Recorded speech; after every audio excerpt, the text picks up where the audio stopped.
So first of all, thank you Bennett University for giving us this wonderful opportunity to present our project and showcase our ideas.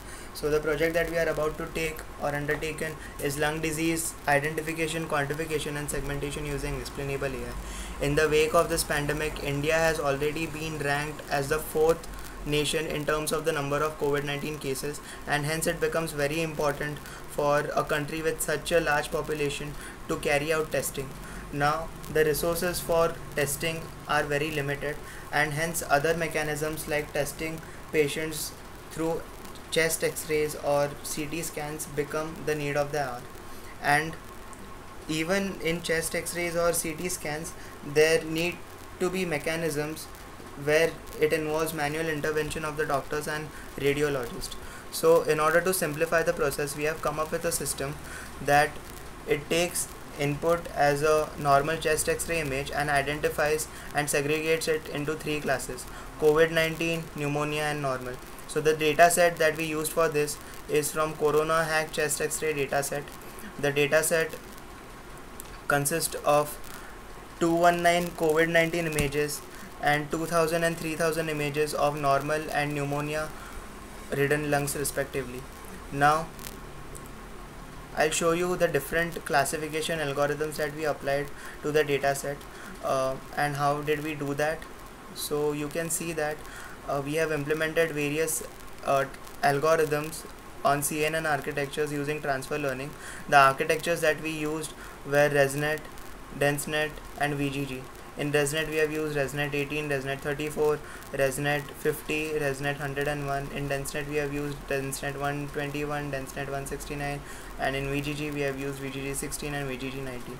And we have done a comparative study on that, and most of the algorithms give an accuracy between 96 to 97%, but we found that the architecture DenseNet 169 was able to overperform or beat all the other architectures in terms of the accuracy. We have gotten an accuracy of over 98.2%, as you can see here. You can see the journey here where it displays the number of epochs and the accuracy as it increases. We have saved the best model, which had an accuracy of 98.2% here. We have plotted confusion matrix. We have saved the best model.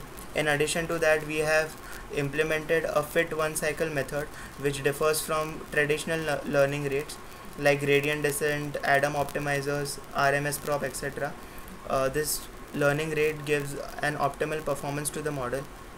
So we have gotten an accuracy of 98.2%, but as you may have known that the images that we had from the dataset were very small, so we decided that we could do some image augmentation to that and increase the number of images. So we have applied deep convolutional generative adversarial networks called as DC-GANs to generate images of pneumonia, COVID and healthy lungs. So you can see here, these are the images that we generated. These are 25 images that we have here in one picture. I'll show you one picture at a time. So as you can see, the images that are generated are 64 cross 64 and have a relatively low resolution. So in order to improve the resolution of those images, we have used image super resolution. So in image super resolution, if you give it a normal image, this is the bicubic interpolation, the normal methods, and if we use advanced methods like super resolution generative adversarial networks called as SR-GANs, then you can clearly see the difference that this is a normal image, this is an image which is 4 times the resolution, which is a bit blurry by using bicubic interpolation, and this is the final output that we are getting after image super resolution.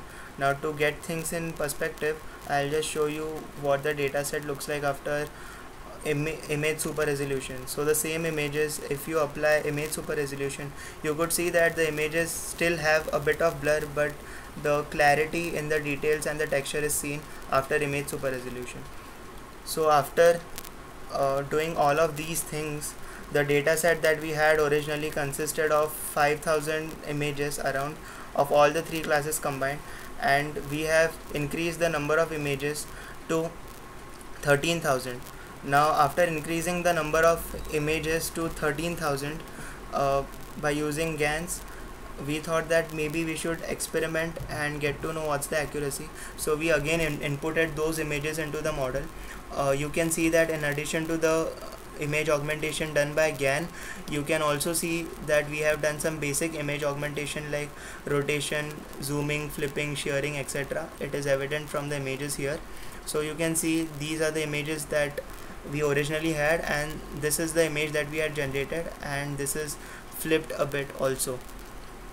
And if you apply the same DenseNet architecture, you in this case you can see that we had, after we trained the model on this data set, you can see the loss curve versus the learning rate. You can see that the loss decreases when you have a learning rate of 1 e to the power minus 6 to 1 e to the power minus 5. So between these 2 points the learning rate is decreasing. So we decided that maybe we should clip our learning rate between these 2 values to get the most optimal performance. Earlier in this we were getting an accuracy of around 96%, but after clipping it between the 2 learning rates, we are getting an accuracy of around 98.5%. You can see that the losses of the training and validation are decreasing over time, both of them. So it indicates that the model is not overfitting and it is generalizing better. In addition to that, if you see the accuracy versus batches curve, the accuracy is also increasing over time. If this is the diagram of the confusion matrix again. So what we can observe is we are getting an accuracy of 98.5%, and earlier we had an accuracy of 98.2%. So after image generation through DC GANs, the accuracy has improved by 0.3%. So this indicates that the model not only performs better but also generalizes better because it has seen a lot of data. Now doctors won't trust this because it doesn't really highlight which part of the image does the algorithm see to make that decision. In order to make that task more interpretable, we have used explainable AI. Using GradCams, we can see which regions are getting activated from the convolutional neural networks. So here you can see that to identify if it's an image of a coronavirus infected person, it is highlighting this region, so it looks at this part of the image to make that decision. Same thing goes with pneumonia, where it is highlighting this part, and same goes with normal, where it is highlighting this part. Now this was about explainable AI part, where you can draw heat maps over it. The classification part was it identifies and segregates it into 3 classes: COVID-19, pneumonia and normal. And one more part is the segmentation part. In segmentation part,